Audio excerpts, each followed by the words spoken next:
नमस्कार, NB news देख रहे हैं यहाँ पर मैं हूं आपके साथ मुस्कान। स्वागत है आप सभी का एनबी न्यूज के स्पेशल बुलेटिन में। दिल्ली के रामलीला मैदान में रविवार को होने वाली आम आदमी पार्टी की महारैली की तैयारियां अंतिम दौर में हैं। इसी कड़ी में शुक्रवार को आम आदमी पार्टी के दिल्ली प्रदेश संयोजक और दिल्ली सरकार के कैबिनेट मंत्री गोपाल राय ने रामलीला मैदान पहुंचकर तैयारियों का जायजा लिया। बीजेपी सरकार की तानाशाही के खिलाफ होने जा रही महारैली की शुरुआत सुबह 10 बजे होगी। इससे पूरी दिल्ली में बड़ी तादाद में लोग शामिल होंगे और केंद्र के अध्यादेश के खिलाफ अपना आक्रोश व्यक्त करेंगे। महारैली को आपके राष्ट्रीय संयोजक और दिल्ली के मुख्यमंत्री अरविंद केजरीवाल, पंजाब के सीएम भगवंत मान के अलावा दिल्ली सरकार के कैबिनेट मंत्री और आपके अन्य वरिष्ठ नेता संबोधित करेंगे। दिल्ली के पर्यावरण मंत्री गोपाल राय ने कहा कि बीजेपी की केंद्र सरकार दिल्ली के लिए ब्लैक अध्यादेश लेकर आई है। इससे पहले दिल्ली के इतिहास में कभी भी इस तरह का काला अध्यादेश नहीं आया है। जो लोग ब्लैक अध्यादेश लेकर आए हैं उनको तो सब काला काला ही दिखेगा, लेकिन दिल्ली के लोगों को ये दिख रहा है कि पिछले 8 साल में शिक्षा, स्वास्थ्य, बिजली, पानी समेत सभी क्षेत्रों की जो काम अरविंद केजरीवाल की सरकार ने किया है, ऐसा काम आज तक कोई सरकार नहीं कर पाई है।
में रविवार को होने वाली आम आदमी पार्टी की महारैली की तैयारियां अंतिम दौर में हैं। इसी कड़ी में शुक्रवार को आम आदमी पार्टी के दिल्ली प्रदेश संयोजक और दिल्ली सरकार के कैबिनेट मंत्री गोपाल राय ने रामलीला मैदान पहुंचकर तैयारियों का जायजा लिया। आपको बता दें कि कल ये महारैली होने जा रही है, जिसकी तैयारियां अब अंतिम दौर में हैं। लगभग तैयारियां पूरी हो चुकी है। अब केंद्र के विरोध में एकजुट होगी आम आदमी पार्टी। पूरी दिल्ली में बड़ी तादाद में लोग शामिल होंगे और केंद्र के अध्यादेश के खिलाफ अपना आक्रोश व्यक्त करेंगे। महारैली को आपके राष्ट्रीय संयोजक और दिल्ली के मुख्यमंत्री अरविंद केजरीवाल, पंजाब के मुख्यमंत्री भगवंत मान के अलावा दिल्ली सरकार के कैबिनेट मंत्री और आपके अन्य वरिष्ठ नेता संबोधित करेंगे। दिल्ली के पर्यावरण मंत्री गोपाल राय ने कहा कि बीजेपी की केंद्र सरकार दिल्ली के लिए ब्लैक अध्यादेश लेकर आई है। इससे पहले दिल्ली के इतिहास में कभी भी इस तरह का काला अध्यादेश नहीं आया है। जो लोग ब्लैक अध्यादेश लेकर आए हैं उनको तो सब काला काला ही दिखेगा, लेकिन दिल्ली के लोगों को यह दिख रहा है कि पिछले 8 साल में शिक्षा, स्वास्थ्य, बिजली, पानी समेत सभी क्षेत्रों में जो काम अरविंद केजरीवाल ने किए हैं वो काम आज तक किसी सरकार ने नहीं किए। इस तरीके की बात गोपाल राय ने कही है। गोपाल राय ने साफ तौर पर कहा कि अब केंद्र के खिलाफ एकजुट होंगे और इस अध्यादेश को पारित नहीं होने देंगे। ये बात गोपाल राय ने कही है। आपको बता दें कि कल महारैली करने जा रही है आम आदमी पार्टी। दिल्ली में ये महारैली होगी और इस महारैली में दिल्ली के तमाम बीजेपी के कार्यकर्ता, नेता, मंत्री सब मौजूद रहेंगे और आम आदमी पार्टी के तमाम कार्यकर्ता इस दौरान मौजूद रहेंगे और बीजेपी की केंद्र सरकार के खिलाफ दिल्ली के अध्यादेश में यहाँ विरोध किया जाएगा। जो केंद्र सरकार दिल्ली के लिए अध्यादेश लेकर आई है उसका विरोध इस महारैली में किया जाएगा। खुद दिल्ली के सीएम अरविंद केजरीवाल और पंजाब के मुख्यमंत्री भगवंत मान यहाँ शामिल होंगे और संबोधन भी देंगे। इसके अलावा दिल्ली सरकार के तमाम कैबिनेट मंत्री और अन्य आम आदमी पार्टी के जो नेता हैं वो अपना संबोधन यहाँ पर देंगे और संबोधन के साथ साथ एक बार फिर से अपील करेंगे तमाम विपक्षी दलों से कि किसी भी तरीके से ये जो दिल्ली के लिए अध्यादेश आया है इसको कानून ना बनने दिया जाए।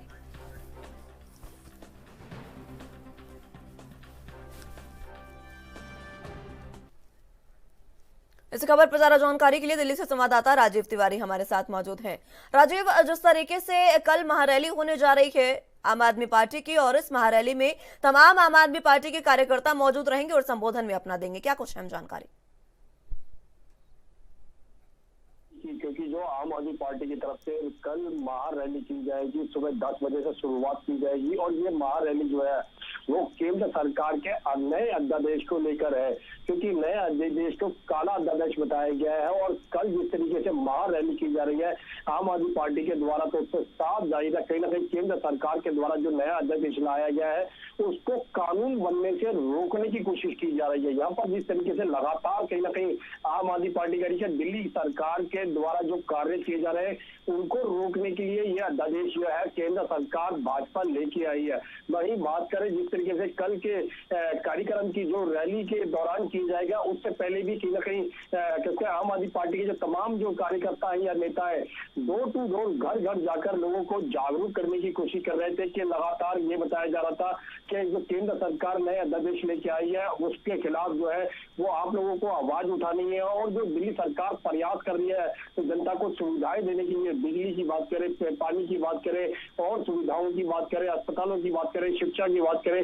तमाम सुविधाएं जो है वो दिल्ली सरकार देने जा रही है। मगर यहाँ पर जिस तरीके से लगातार नए अध्यादेश को लेकर लगातार विवाद छड़ा हुआ, उससे साफ जाहिर है कहीं ना कहीं यह अध्यादेश जो है वो कहीं ना कहीं रोकने की कोशिश की जा रही है। मगर केंद्र सरकार जो है इस अध्यादेश को अच्छा बता रही है, मगर यहाँ पर आम आदमी पार्टी जो है इस अध्यादेश को काला अध्यादेश बताया जा रहा है। और दिल्ली सरकार के द्वारा जो कार्य किए गए हैं उनको सफेद कार्य बताए गए हैं। मगर यहाँ पर जिस तरीके से कल इसकी जो महारैली की जाने वाली है उसके अंदर खुद अरविंद केजरीवाल मौजूद रहेंगे, सीएम भगवंत मान की बात करें वो भी मौजूद रहेंगे, तमाम जो मंत्री हैं वो भी मौजूद रहेंगे और कहीं ना कहीं हर एक को एक मौका दिया जाएगा बोलने का। और कहीं ना कहीं केंद्र सरकार की रणनीतियों के खिलाफ जो है वो रामलीला मैदान से कहीं ना कहीं आवाज लगाई जाएगी और केंद्र सरकार को एक चेतावनी दी जाएगी कि केंद्र सरकार जो है कल जो नया अगस्त से जो काला अध्यादेश लेके आई है उसको कहीं ना कहीं कानून बनने से रोकने के लिए लगातार आम आदमी पार्टी जो है वो प्रयास कर रही है। अब देखना होगा ये प्रयास कितना सफल होने वाला है। जी,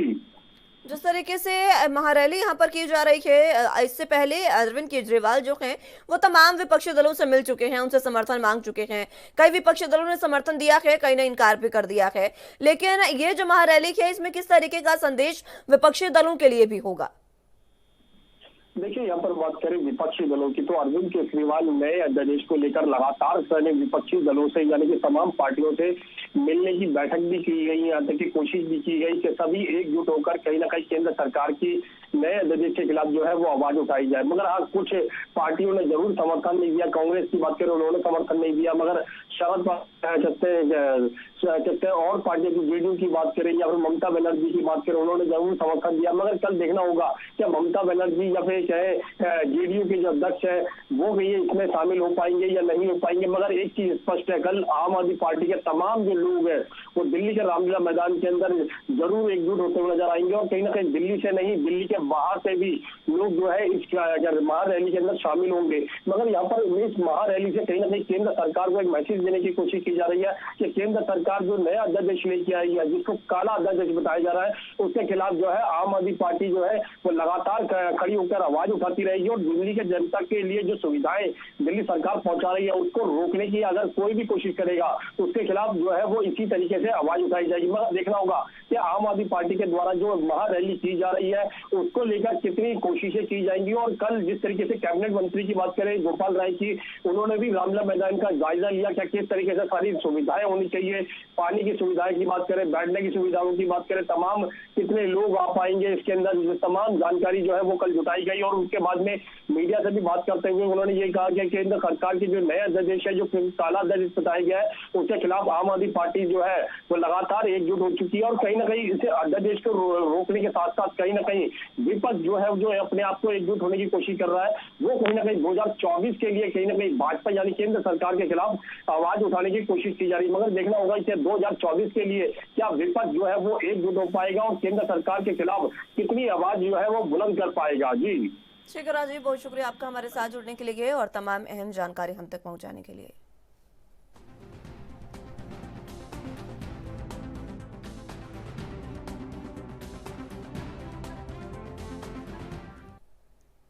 उत्तर प्रदेश के मुख्यमंत्री योगी आदित्यनाथ लखनऊ के लोक भवन सभागार में गन्ना विकास के अंतर्गत राज्य गन्ना उत्पादन प्रतियोगिता के विजेताओं को प्रमाण पत्र वितरित करेंगे। साथ ही प्रदेश की 20 सहकारी गन्ना और चीनी मिल समितियों के नवनिर्माण भवनों का लोकार्पण भी करेंगे। दरअसल प्रदेश सरकार की मंशा के अनुसार चीनी उद्योग और गन्ना विकास से संबंधित विकास कार्यों की गति देने की कोशिश की जा रही है और इसी कड़ी में गन्ना कृषकों, सहकारी गन्ना विकास समितियों, चीनी मिलों, महिला स्वयं सहायता समूहों और युवा गन्ना किसानों को प्रोत्साहित किया जा रहा है और इनके माध्यम से उत्कृष्ट प्रदर्शन की स्वस्थ प्रतिस्पर्धा उत्पन्न करने के उद्देश्य से गन्ना विकास विभाग द्वारा निरंतर राज्य स्तरीय प्रतियोगिताओं का आयोजन किया जा रहा है और गन्ना उत्पादकता को बढ़ाकर गन्ना कृषकों की आय को बढ़ाने का सकारात्मक प्रयास किया जा रहा है। गन्ना खेती में उत्पादकता के नए प्रतिमान स्थापित करने वाले गन्ना किसानों को सम्मानित करने की अनूठी पहल गन्ना विकास विभाग द्वारा की जा रही है, जिसके अंतर्गत आज लोक भवन ऑडिटोरियम में राज्य गन्ना उत्पादन प्रतियोगिता पुरस्कार समारोह का आयोजन किया जा रहा है, जिसमें इस प्रतियोगिता के जो विजेता हैं उनको सम्मानित किया जाएगा। प्रमाण पत्र देंगे खुद मुख्यमंत्री योगी आदित्यनाथ।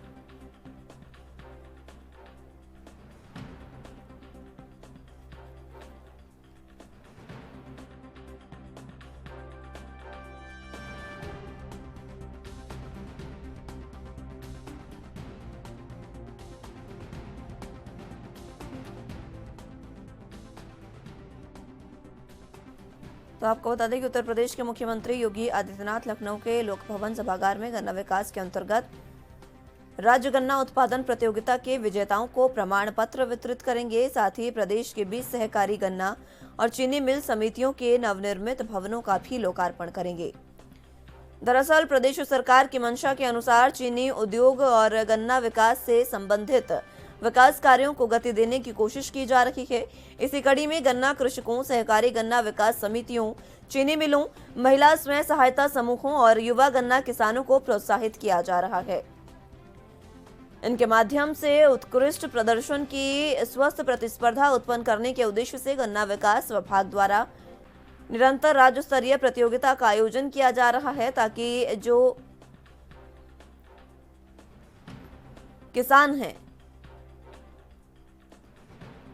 उनकी आय को बढ़ाने का सकारात्मक प्रयास हो सके। इसी कड़ी में गन्ना खेती में उत्पादकता के नए कीर्तिमान स्थापित करने वाले गन्ना किसानों को सम्मानित करने की अनूठी पहल गन्ना विकास विभाग द्वारा की जा रही है, जिसके अंतर्गत आज लोक भवन ऑडिटोरियम में राज्य गन्ना उत्पादन प्रतियोगिता पुरस्कार समारोह का आयोजन किया जा रहा है।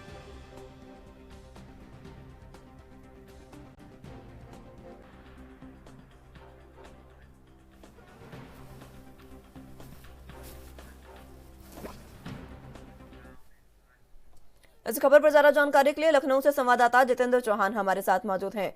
जितेंद्र, जिस तरीके से गन्ना उत्पादन में किस तरीके से प्रदेश के किसान उत्कृष्ट भूमिका निभा पाए, इसके लिए मुख्यमंत्री उनको प्रोत्साहित कर रहे हैं और अब इसी प्रोत्साहन को आगे बढ़ाते हुए आज जो प्रतियोगिता गन्ना आयोजन की है, गन्ना उत्पादन की है, उसके विजेताओं को सम्मानित किया जाएगा। क्या कुछ अहम जानकारी? देखिए, 6 साल हो चुके उत्तर प्रदेश की योगी सरकार और लगातार कहीं ना कहीं गन्ना उत्पादन में लगातार जो वृद्धि हो रही है, उसको जो किसान गन्ना में वृद्धि कर रहे हैं उनको आज सम्मानित करने का काम किया जाएगा। उत्तर प्रदेश के मुख्यमंत्री योगी आदित्यनाथ लखनऊ के लोक भवन सभागार में आज गन्ना विकास के अंतर्गत राज्य गन्ना उत्पादन प्रतियोगिता रखी गई थी, जिसमें विजेताओं को प्रमाण पत्र देने का काम उत्तर प्रदेश के मुख्यमंत्री योगी आदित्यनाथ करेंगे। साथ ही साथ ये कहा सकता है कि 20 सहकारी गन्ना एवं चीनी समितियां हैं जो नवनिर्मित भवन है, उनके लिए कहीं ना कहीं उसका लोकार्पण करने का काम करेंगे। तो मुख्यमंत्री योगी आदित्यनाथ लगभग 11 बजे सुबह लोक भवन सभागार में एक कार्यक्रम होगा और तमाम जो गन्ना किसान जो प्रतियोगिता में जिन्होंने भाग लिया था, सबसे ज्यादा गन्ना उत्पादन किया, उनको आज प्रमाण पत्र देकर सम्मानित करने का काम भी उत्तर प्रदेश के मुख्यमंत्री योगी आदित्यनाथ करेंगे।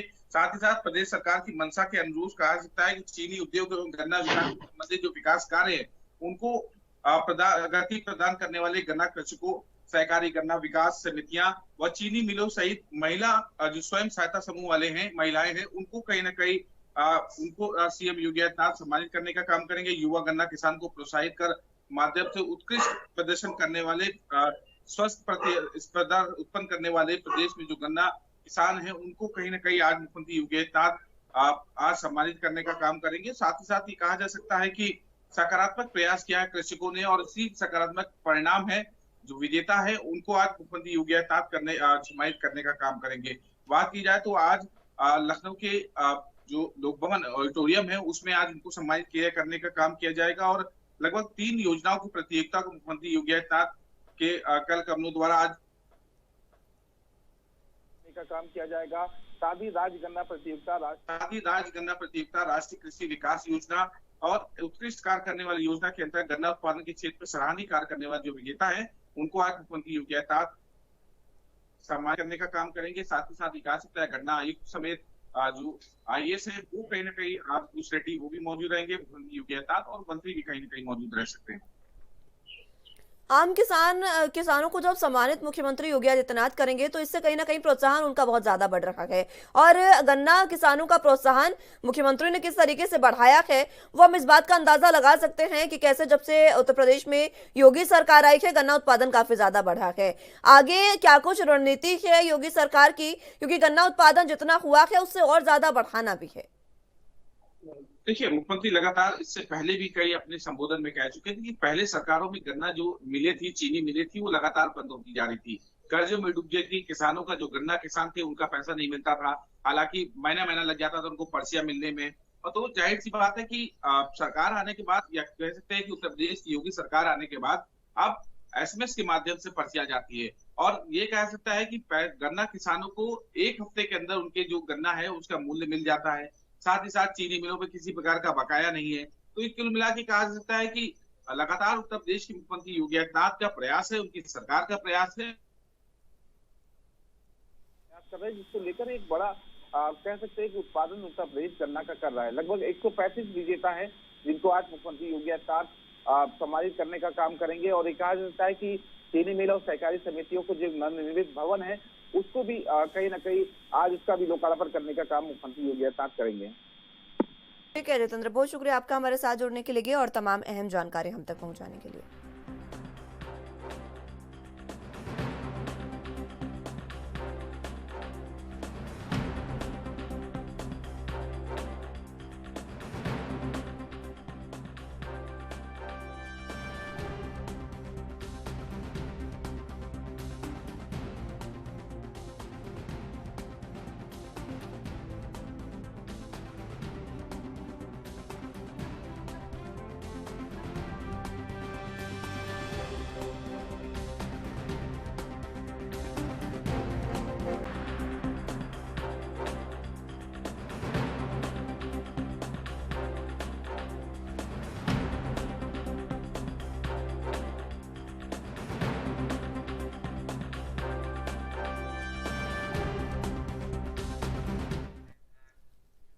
पंजाब के कैबिनेट मंत्री डॉक्टर बलजीत कौर के दिशा निर्देशों पर बाल मजदूरी के खिलाफ महीना भर चलने वाली कार्रवाई रंग लाई है।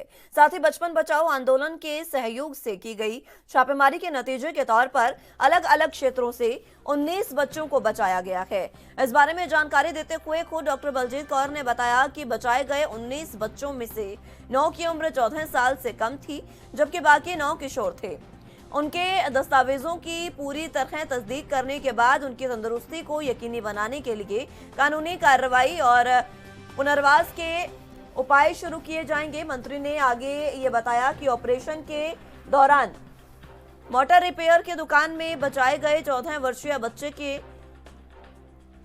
बयान से ये पता चला है कि उनका खुद का कहना है कि वो मैकेनिकल इंजीनियरिंग बनना चाहता है, और इसको लेकर उसकी इच्छा को पहचानते हुए हमने गैर सरकारी संगठन मानवीय अधिकार मिशन के साथ हिस्सेदारी की है, जिसने उसकी शिक्षा का स्पॉन्सर करने की भी सहमति दी है। और इसके साथ ही डॉक्टर बलजीत कौर ने बचपन बचाओ आंदोलन का इस प्रयास के दौरान भरपूर सहयोग और समर्थन के लिए धन्यवाद भी किया।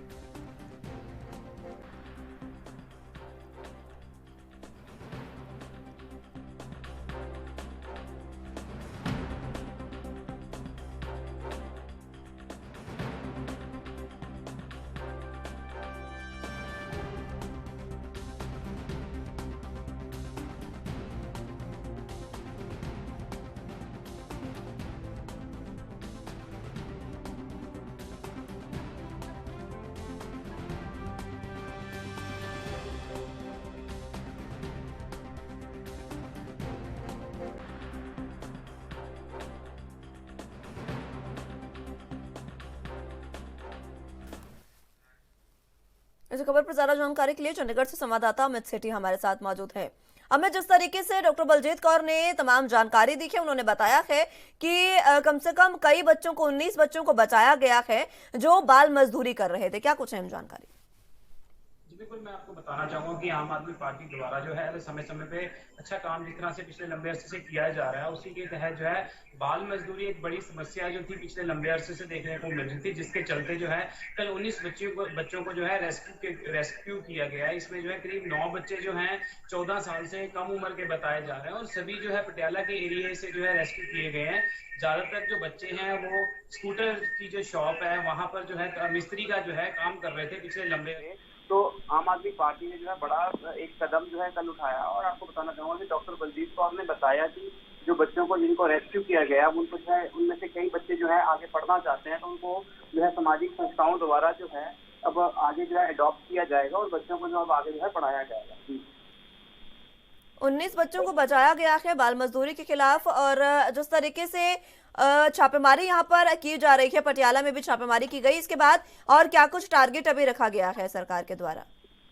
देखो, पूरी जो ये मुहिम है ये लगातार चलती रहेगी और आज जो है आज भी जगह जगह छापेमारी हो सकती है और उसी बच्चों को जो है रेस्क्यू किया जा सकता है, क्योंकि आम आदमी पार्टी जो है पिछले लंबे अरसे से जो है इसके कार्य में जो जुटी हुई थी और जिसमें जो है पटियाला में बड़ी सफलता हासिल हुई है। कल करीब 19 बच्चों को जो है रेस्क्यू किया गया है इस पूरे मामले में।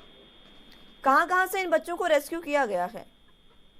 जी बिल्कुल, अगर पटियाला की बात की जाए तो पटियाला के जो एरिया है, चाहे वो कुछ जो आसपास में जो पिंड है वहां से कुछ बच्चों को अरेस्ट किया गया है, कुछ पटियाला शहर से जो है अरेस्ट किया गया, क्योंकि अलग अलग ज्यादातर जो बच्चे हैं ये मिस्त्री की जो दुकान थी वहां पर जो है ये काम कर रहे थे। बहुत शुक्रिया आपका हमारे साथ जुड़ने के लिए।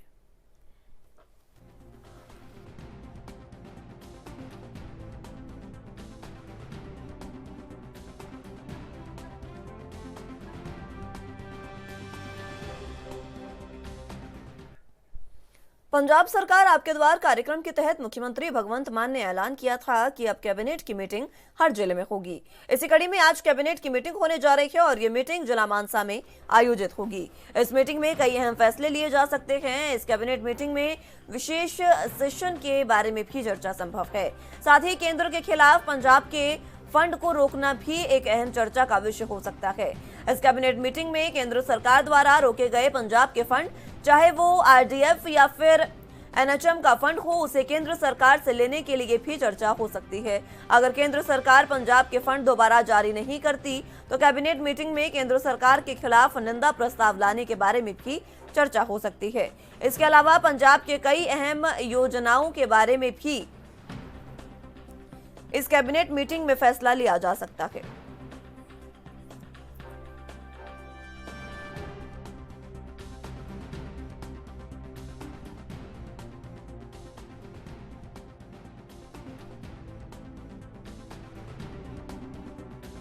कि पंजाब सरकार आपके द्वार कार्यक्रम के तहत मुख्यमंत्री भगवंत मान ने यह ऐलान किया था कि हर जिले में पंजाब की मीटिंग आयोजित होगी और इसी कड़ी में आज जिला मानसा में कैबिनेट मीटिंग जो है वो आयोजित हो रही है और इस कैबिनेट मीटिंग में कई अहम फैसले लिए जा सकते हैं। कई ऐसे मुद्दे हैं, चाहे केंद्र के खिलाफ हो या फिर पंजाब के वो मुद्दे, जिन पर चर्चा की जानी है और इसी कड़ी में आज की कैबिनेट मीटिंग काफ़ी अहम मानी जा रही है, क्योंकि तमाम कैबिनेट के जो सदस्य हैं वो इस बारे में चर्चा कर सकते हैं जो फंड केंद्र सरकार द्वारा रोके गए हैं उसको कैसे वापस लाया जाए। आपको बता दें कि इस मीटिंग में केंद्र सरकार द्वारा रोके गए पंजाब के फंड, जैसे आरडीएफ और एनएचएम का जो फंड है उसे केंद्र से लेने के लिए चर्चा हो सकती है।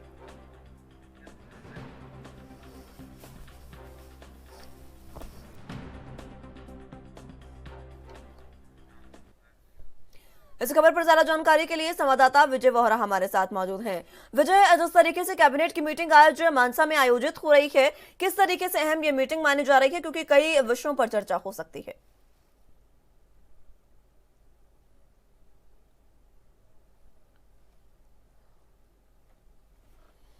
चलिए, संपर्क उनसे टूट चुका है, एक बार फिर से उनको जोड़ने की कोशिश करेंगे। हालांकि आज की कैबिनेट मीटिंग में कई बड़े फैसले जो हैं वो लिए जा सकते हैं और संभावना ये जताई जा रही है कि केंद्र के खिलाफ पंजाब के फंड को रोकने जो है वो इस मीटिंग का अहम विषय हो सकता है और उस पर अहम चर्चा भी संभव है। केंद्र के खिलाफ पंजाब के फंड को रोकना भी एक अहम चर्चा का विषय है। इस कैबिनेट मीटिंग में केंद्र सरकार द्वारा रोके गए पंजाब के फंड, चाहे वो आरडीएफ हो या फिर एनएचएम का फंड हो, उसे केंद्र से वापस लेना चर्चा का विषय हो सकता है। और अगर केंद्र सरकार पंजाब के फंड दोबारा जारी नहीं करती है तो कैबिनेट मीटिंग में केंद्र सरकार के खिलाफ निंदा प्रस्ताव लाने के बारे में भी चर्चा हो सकती है।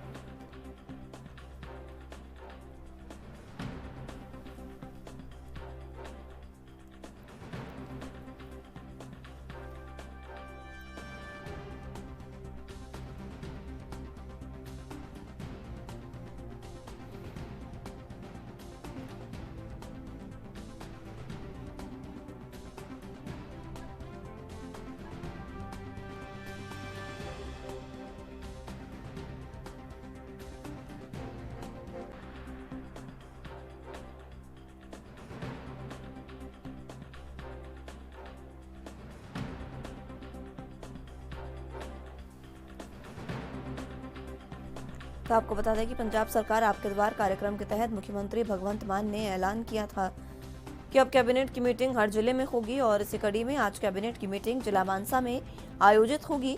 इस मीटिंग में कई अहम फैसले लिए जा सकते हैं। इस कैबिनेट मीटिंग में विशेष सेशन के बारे में भी चर्चा संभव है। साथ ही केंद्र के खिलाफ पंजाब के फंड को रोकना भी एक अहम विषय हो सकता है।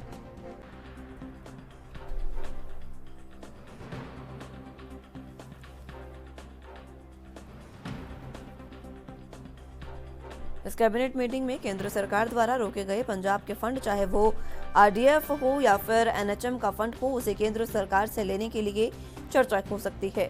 अगर केंद्र सरकार पंजाब के फंड दोबारा जारी नहीं करती है तो कैबिनेट मीटिंग में केंद्र सरकार के खिलाफ निंदा प्रस्ताव लाने के बारे में भी चर्चा हो सकती है।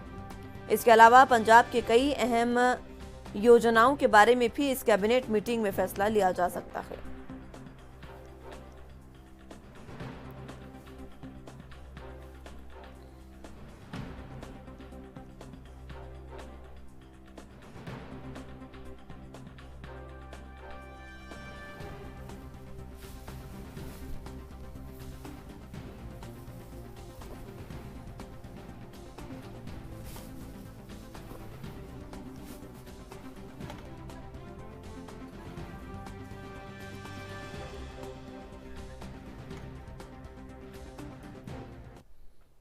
चलिए, संवाददाता विजय हमारे साथ एक बार फिर से जुड़ चुके हैं। विजय, आवाज मिल पा रही है आपको?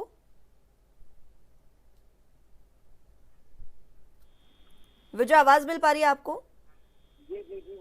जी विजय, जिस तरीके से कैबिनेट की मीटिंग आज होने जा रही है, क्या कुछ अहम जानकारी, किस तरीके के फैसले संभव? बिल्कुल मुस्कान, अगर बात करें तो पंजाब सरकार द्वारा एक ऐलान किया गया था कि हर जिले में एकदम महीने की मीटिंग जो होगी, इस मीटिंग जो है ये मीटिंग मानसा जिला में रखी गई है।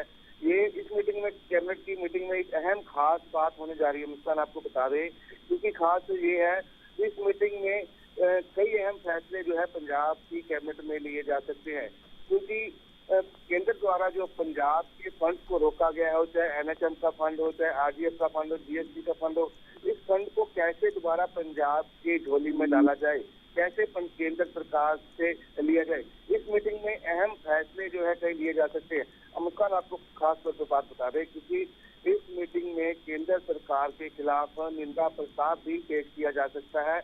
और अहम बात जो सूत्रों से हमें जानकारी जो प्राप्त हुई है, इस मीटिंग में विशेष सत्र भी बुलाया जा सकता है।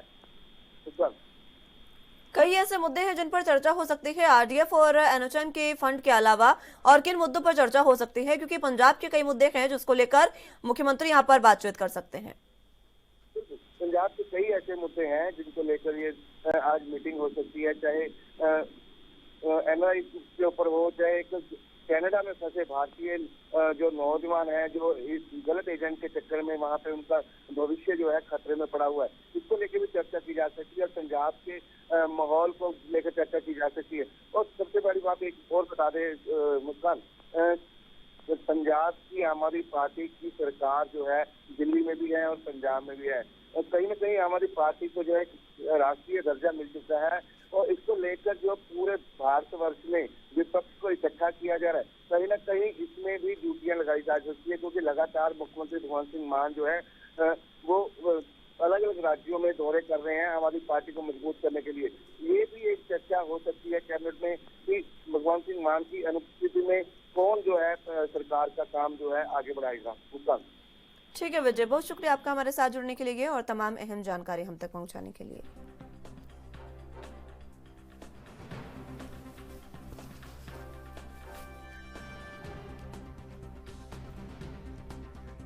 तेजी से आती हूटर या सायरन की आवाज आपको एकदम चौकन्ना कर देती है, लेकिन जब देखते हैं कि कुछ लोग टशन के लिए इनका गलत इस्तेमाल कर रहे हैं तो बड़ी परेशानी सामने आती है।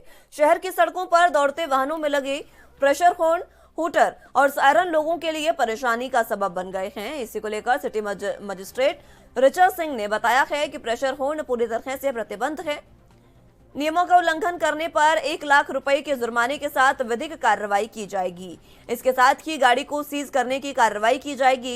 इसके साथ ही उन्होंने कहा कि हूटर और सायरन का इस्तेमाल इमरजेंसी में फायर ब्रिगेड की गाड़ी और एम्बुलेंस ही कर सकते हैं। इन्हें भी हर समय सायरन और हूटर बजाने का अधिकार नहीं है।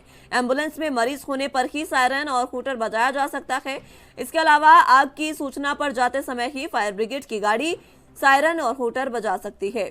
इमरजेंसी के हालात में पुलिस को भी सायरन के इस्तेमाल का अधिकार है। वहीं एआरटीओ विमल पांडे ने बताया कि ध्वनि प्रदूषण को रोकने के लिए यंत्रों पर पूर्णतः रोक है। इसी को जागरूकता के लिए व्यापारियों के साथ बैठक की गई।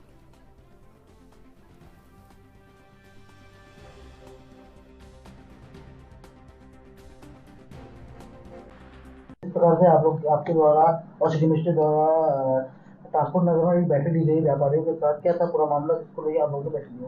देखिए, माननीय उच्च न्यायालय में जितेंद्र यादव बनाम सरकार एवं आदि वाले प्रकरण में ये निर्देशित किया गया है कि प्रेशर हॉर्न, मल्टीटोन हॉर्न या इस तरीके के ध्वनि प्रदूषण यंत्रों का प्रयोग और बिक्री दोनों को प्रतिबंधित किया जाना है। तो जहाँ तक इनके प्रयोग का प्रश्न है उसको लेकर के तो पुलिस या आरटीओ के ऑफिसर्स एनफोर्समेंट कर ही रहे हैं, चेकिंग कर रहे हैं, चालान कर रहे हैं। इसमें मैं बताना चाहूँगा कि मोटर वाहन अधिनियम की धारा 190(2) के अनुसार इसमें चालान किया जाता है और चालक के ड्राइविंग लाइसेंस को भी सस्पेंड करने का प्रावधान है और हमने ये कार्यवाही भी शुरू कर दी है सस्पेंशन की। दुकानदारों के निर्देश दिए गए, दुकानदारों के संबंध में अब दूसरा पॉइंट इसमें यह है कि इनकी बिक्री को प्रतिबंधित किया जाए। अगर बिक्री प्रतिबंधित होगी तो फिर प्रयोग ऑटोमेटिकली प्रतिबंधित हो जाएगा। तो इसको लेकर के दुकानदारों को पहले हमने मोटर वाहन अधिनियम में जो व्यवस्थाएं हैं, जो प्रावधान हैं, उसके विषय में अवगत कराया है कि अगर वो इस तरीके के ध्वनि प्रदूषण यंत्रों को बेचते हुए पाए जाते हैं या बेचने को प्रोत्साहित करते हुए पाए जाते हैं तो मोटर वाहन अधिनियम की धारा 182(a) के अनुसार उनके ऊपर 1 लाख रुपए का जुर्माना, 1 साल की सजा या दोनों हो सकते हैं। इस तरीके का प्रावधान जो कि मोटर वाहन अधिनियम में वो कोई अभियान भी चला जाएगा चेकिंग का? बिल्कुल चला जाएगा। अब इसके बाद चूंकि चेकिंग से पहले ये एक नैतिक दायित्व भी बनता है और मानवता के नाते भी जरूरी है कि लोगों को जागरूक कर दिया जाए, बता दिया जाए। तो इस मीटिंग के माध्यम से, जिसमें व्यापार मंडल के अध्यक्ष भी स्वयं मौजूद थे और जीप मोटर कार एसोसिएशन के अध्यक्ष मौजूद थे, उसके अलावा वहां पर ट्रांसपोर्ट नगर व्यापारी एसोसिएशन के पदाधिकारी मौजूद थे और अन्य कई स्पेयर पार्ट विक्रेता भी मौजूद थे। उनके समक्ष भी ये बात बता दी गई है, उन्हें अवगत करा दिया गया है कि इस तरीके के प्रेशर हॉर्न या मल्टीटोन हॉर्न या इस तरीके के ध्वनि उत्पादक यंत्र जैसे मॉडिफाइड साइलेंसर लोग बेचते हैं,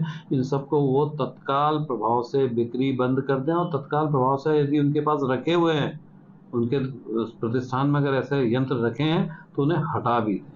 क्योंकि प्रशासन द्वारा जब छापा मारा जाएगा या छापेमारी की कार्यवाही की जाएगी और पाया जाएगा तो मोटर वाहन अधिनियम के नियम प्रावधानानुसार कार्यवाही। आरटीओ विभाग जो हमारा परिवहन विभाग है उसके साथ आरटीओ साहब के साथ एक बैठक वहाँ पर ली गई थी व्यापारियों के साथ, जिसका मुख्य उद्देश्य था कि जो प्रेशर हॉर्न को प्रतिबंधित किया गया है उसके बारे में उनको जानकारी देना और ये अपील करना कि किसी तरीके से प्रेशर हॉर्न की वो बिक्री ना करें, क्योंकि इसका प्रयोग प्रतिबंधित हो चुका है। और इसके लिए अगर इस अपील के बाद अगर किसी के भी शॉप पर किसी प्रकार का प्रेशर हॉर्न पाया जाता है तो उसमें कड़ी जो भी विधिक कार्रवाई है वो की जाएगी, जिसमें 1 लाख रुपए तक की पेनाल्टी भी शामिल है।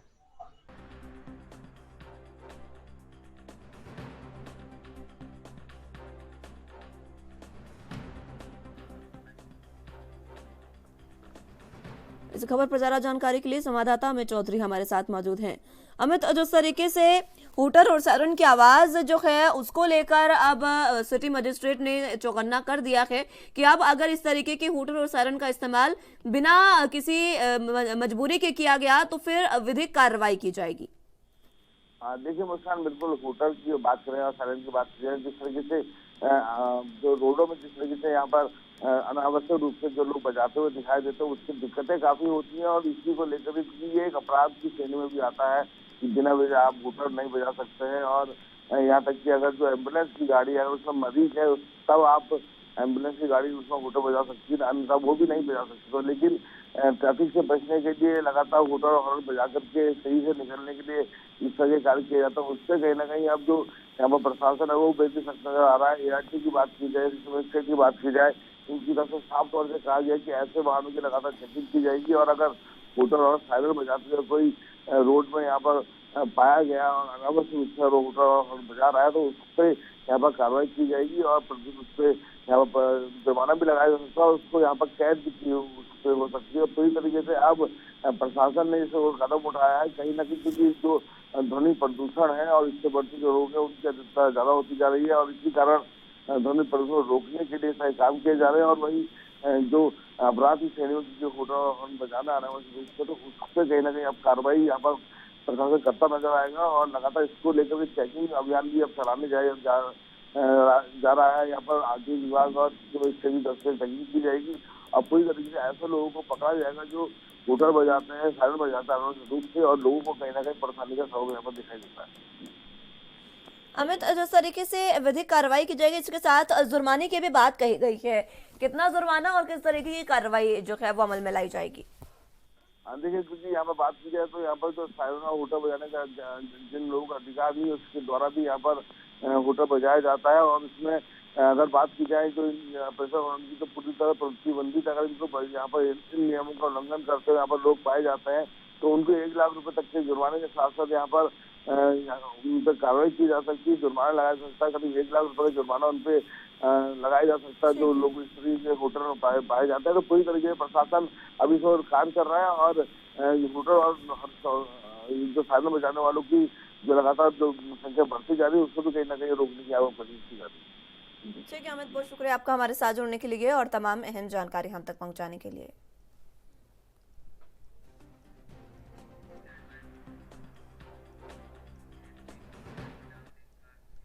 छत्तीसगढ़ में बोर्ड परीक्षा के रिजल्ट के बाद अब सरकार के वादे के अनुसार छात्रों को हेलीकॉप्टर राइड करवाई जाएगी। इसके लिए आज रायपुर हेलीपैड में 10वीं और 12वीं के टॉपर बच्चों को आसमान की सैर करवाई जाएगी। इसके लिए माध्यमिक शिक्षा मंडल की तरफ से टॉपर छात्रों की सूची बनाई गई है। इसके अलावा छात्रों के परिजनों से हेलीकॉप्टर राइड के लिए सहमति पत्र भी लिया गया है। बच्चों द्वारा की गई साल भर की कड़ी मेहनत के लिए उन्हें आसमान की सैर कराई जाएगी। साथ ही मुख्यमंत्री भूपेश बघेल इन छात्रों को प्रोत्साहन राशि और प्रशस्ति पत्र देकर भी सम्मानित करेंगे। छत्तीसगढ़ में इस तरह की जॉय राइड दूसरी बार कराई जा रही है। इससे पहले 2022 में भी बोर्ड टॉपर को आसमान की सैर कराई गई थी।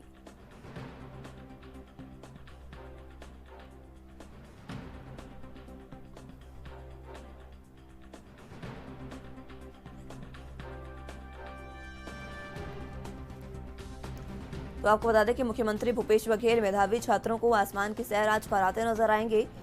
सीएम ने छात्रों को यह तोहफा दिया है कि 10वीं और 12वीं की बोर्ड के परीक्षा के जो बच्चे वो जो टॉपर हैं उनको आज जॉय राइड करवाई जाएगी। आज का समय निर्धारित किया गया है 10वीं और 12वीं के बच्चों को आसमान की सैर कराने के लिए। इसके लिए शिक्षा मंडल की तरफ से टॉपर बच्चों की सूची बना ली गई है। साथ ही साथ छात्रों के परिजनों से भी हेलीकॉप्टर राइड के लिए सहमति पत्र लिया गया है।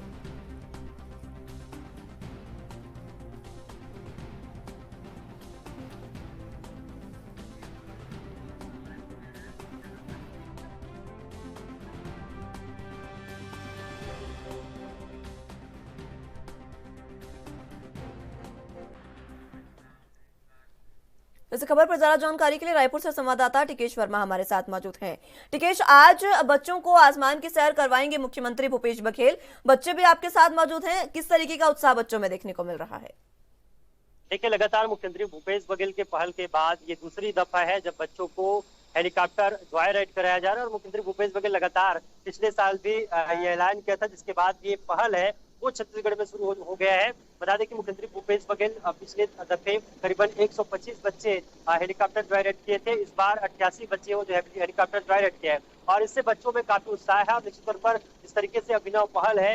हमने शिक्षा मंत्री प्रेम साय टेकाम से बातचीत करने की कोशिश किया। उन्होंने साफ तौर पर कहा कि बच्चों में काफी उत्साह है। मैंने बच्चों से बातचीत किया, चाहे वो दूरांचल क्षेत्र के बच्चे हो चाहे बक्सर के क्षेत्र के बच्चे हो, सभी बच्चों में इस अभिनव पहल को लेकर के काफी उत्साह है। बच्चों को चेक भी वितरित किया जाएगा, प्रशस्ति पत्र भी दिया जाएगा।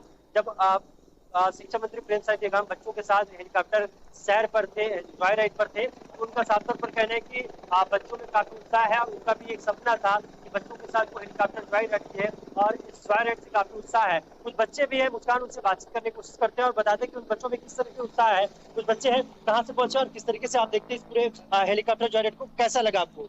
मेरा नाम श्रेया पांडे है, मैं सक्ती जिला से पहुंची हूँ यहाँ पे और हेलीकॉप्टर ड्राई राइड में मुझे को बहुत मजा आया। हम लोग आसमान में थे और पूरे रायपुर शहर को हम लोग ऊपर से देख रहे थे और बहुत ही खुशी हो रही थी कि अपने मेहनत से हम यहाँ तक पहुँचे हैं और सीएम सर को मैं धन्यवाद देना चाहती हूँ। मेरा ये कहना है कि टॉप करने में ज्यादा खुशी है कि आसमान में उड़ने में ज्यादा खुशी है। कैसे देखते हैं आने वाले बच्चों को, क्या कुछ संदेश देना चाहेंगे आप? मेरे को टॉप करने की जितनी खुशी नहीं हुई उतना तो हेलीकॉप्टर में घूमने की बहुत खुशी हुई, क्योंकि अपनी मेहनत से मैंने जो किया है उसके लिए मैं बहुत खुश हूँ। और मैं आने वाले बच्चों को भी यही बोलना चाहती हूँ कि अब अपनी मेहनत से अपनी मंजिल को हासिल करें और अगर 10th और 12th में अगर आप बोर्ड में मेरिट लिस्ट में आते हैं तो आपको भी हेलीकॉप्टर ड्राई राइड में आने का मौका मिलेगा। आप कहाँ से पहुंचे और कैसे लग रहा है आपको? मेरा नाम झरना साहू है, मैं यही रायपुर से हूँ, Veer Chhatrapati Shivaji English medium school से। मुझे भी बहुत अच्छा लगा, पहले एक्साइटमेंट बहुत थी और ये फर्स्ट एक्सपीरियंस था और बेस्ट एक्सपीरियंस था। देखिए, फर्स्ट एक्सपीरियंस और बेस्ट एक्सपीरियंस था। कुछ बच्चे पेरेंट्स हैं, उनसे भी बातचीत करने की कोशिश करेंगे कि उन पेरेंट्स को कैसा लगा। आप क्या कुछ कहेंगे, कैसा लग रहा है बच्चे आज हेलीकॉप्टर ड्राई राइड करे? तो मेरे को बहुत खुशी हो रहा है, मैं देख करके बच्चों को टॉप 10 में आए हैं। और मैं एक शासकीय कर्मचारी हूँ, मैं सहायक संचालक जांजगीर के पास में कार्यरत हूँ और बच्चे को लेकर। इससे पहले आप हेलीकॉप्टर में राइड किया? पहले नहीं, मैं राइड मैं जहाज में भी किया हूँ, हेलीकॉप्टर में भी मैं अमरनाथ यात्रा गया था। तो कैसा लग रहा है आज बच्ची हेलीकॉप्टर का सैर करके? मेरे को बहुत अच्छा लग रहा है। ठीक है, तो निश्चित तौर पर मुस्कान, बच्चों के पेरेंट्स भी काफी खुश हैं और इससे कहीं ना कहीं मुख्यमंत्री भूपेश बघेल के अपने पहल से काफी लोगों में खुशी भी दिखने, पेरेंट्स भी खुश है और बच्चे भी खुश हैं।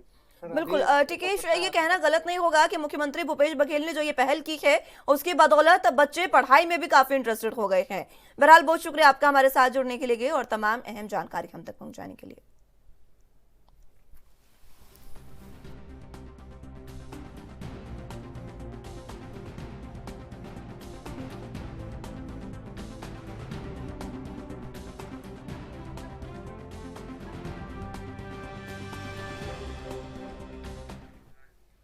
केंद्रीय गृह मंत्री अमित शाह ने दिल्ली में अमरनाथ यात्रा की तैयारियों को लेकर एक उच्च स्तरीय बैठक की अध्यक्षता की। बैठक में जम्मू कश्मीर के एलजी मनोज सिन्हा, केंद्रीय गृह सचिव अजय भल्ला, इंटेलिजेंस ब्यूरो प्रमुख तपन डीका, उत्तरी कमान के general officer commanding in chief Upendra Dwivedi, CRPF महानिदेशक एसएल हुसैन सहित अन्य अधिकारियों ने बैठक में हिस्सा लिया। आपको बता दें कि बाबा बर्फानी की यात्रा इस साल 1 जुलाई से शुरू होगी और 31 अगस्त तक चलेगी। अमरनाथ यात्रा के लिए अभी तक ऑनलाइन हेलीकॉप्टर टिकट बुकिंग प्रक्रिया शुरू नहीं की गई है, जिसकी वजह से यात्रियों में असमंजस की स्थिति बनी हुई है। यात्रा के शुरू होने में अब मात्र 22 दिन का समय शेष रह गया है और श्री अमरनाथ श्राइन बोर्ड की ओर से जून के पहले सप्ताह में ऑनलाइन हेलीकॉप्टर टिकट बुकिंग का दावा किया गया था, लेकिन अब तक इसे शुरू नहीं किया गया है।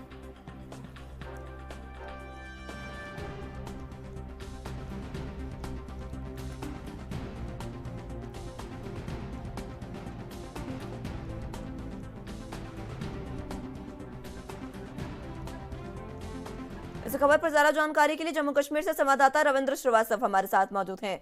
रविंद्र, जिस तरीके से मुख्यमंत्री, माफ कीजिएगा, जो गृह मंत्री हैं उन्होंने ये उच्च स्तरीय बैठक की है और इस बैठक में पूरी जानकारी ली गई है कि अमरनाथ यात्रा की तैयारियां किस तरीके की चल रही हैं, क्या कुछ अहम जानकारी? जी बिल्कुल, देखिए करीब 21 दिन बाद अब अमरनाथ बाबा बर्फानी की जो यात्रा है वो शुरू हो जाएगी। हालांकि उसके लिए तैयारियां जो हैं वो युद्ध स्तर पर की जा रही हैं। जो जम्मू में बेस कैंप है वहां पर पूरी तरह से उसको यात्रियों के ठहरने के लिए उसकी व्यवस्था की जा रही है। और वहीं रास्ते की बात करें, बालटाल पहलगाम जो रूट है वहां पर भी ट्रैक को लगातार साफ किया जा रहा है। हालांकि इस बार जो है मौसम जो है कहीं ना कहीं बाधा जरूर बना है और इस बार काफी ज्यादा बर्फबारी जो है हुई है। लेकिन कहा जाए तो कल दिल्ली में गृह मंत्री अमित शाह की अध्यक्षता में एक बैठक की गई है, जिसमें खास तौर पर सुरक्षा के ऊपर जो है एक विशेष बैठक की गई, जिसको लेकर कहा जाए जिस प्रकार से G20 में आतंकवादियों का जो जिस प्रकार से एक बनी हुई थी आशंका कि हमला कर सकते हैं, इसी प्रकार अमरनाथ यात्रा पर भी इनपुट मिले हैं कि अमरनाथ यात्रा पर भी आतंकी जो है अपनी नापाक हरकत को अंजाम दे सकते हैं। उसको लेकर जो है सुरक्षा व्यवस्था जो है वो उसका बैठक ली गई है। उस बैठक में खुद LG मनोज सिन्हा और उनके साथ प्रिंसिपल सेक्रेटरी और खुद गृह मंत्री जो हैं अमित शाह वो मौजूद थे। उन्हीं के साथ रक्षा से जुड़े हुए जितने भी अधिकारी थे वो भी मौजूद थे। कहा जाए तो खास करके निर्देश दिए गए हैं कि जो यात्रा है उसको सुचारू रूप से चलाने के लिए पूरी तरह से सुरक्षा व्यवस्था जो है उसको चाक चौबंद किया जाए। हालांकि अतिरिक्त सुरक्षा बल जो है उनको बुला लिया गया है, लेकिन उसके बावजूद एक पैनी नजर रखने के लिए गृह मंत्री अमित शाह ने दिशा निर्देश दिए हैं और खास करके इस बार सभी यात्रियों को RFID कार्ड जो है वो भी दिया जाएगा। यात्रा के दौरान हर श्रद्धालु का 5 लाख का बीमा जो है वो करवाया जाएगा। लेकिन कहा जाए तो यात्रा भी शुरू होने में समय है, लेकिन उससे पहले श्रद्धालु जो है जो साधु संत लोग हैं वो पहुंचना शुरू हो चुके हैं और जम्मू में माहौल जो है वो शिवमय बनना शुरू हो चुका है। मुस्कान, रविंद्र, हेलीकॉप्टर की बुकिंग कब से शुरू हो जाएगी? क्योंकि जो तमाम लोग हैं जिनको जाना है अमरनाथ यात्रा पर वो इस बात से असमंजस की स्थिति में है कि अभी तक हेलीकॉप्टर की ऑनलाइन बुकिंग शुरू नहीं हुई है। बिल्कुल, देखिए मुस्कान, इसके लिए असमंजस की स्थिति जरूर बनी हुई है, लेकिन प्रशासन की पूरी तरह से नजर है और हो सकता है कि जल्द ही इस पर भी कोई प्रतिक्रिया जो है वो प्रशासन की आ जाए या श्राइन बोर्ड की आ जाए।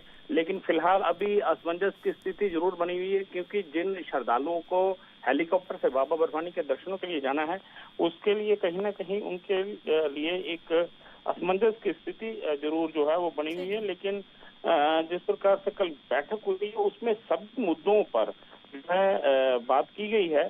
खास करके हवाई अड्डे और रेलवे स्टेशन के साथ साथ जितने भी बेस कैंप के मार्ग हैं वहां पर सुचारू रूप से व्यवस्था रखने की बात कही गई है।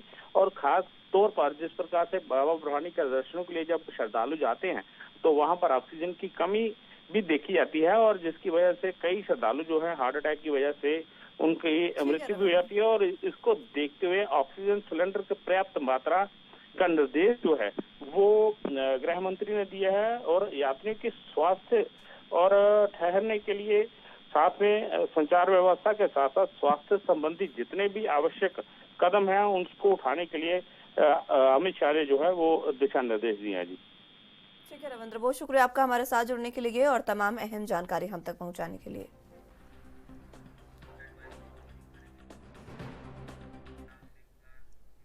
फिलहाल के लिए मेरे साथ इस बुलेटिन में बस इतना ही। तमाम अहम खबरों के लिए आप देखते रहिए ANB न्यूज। नमस्कार।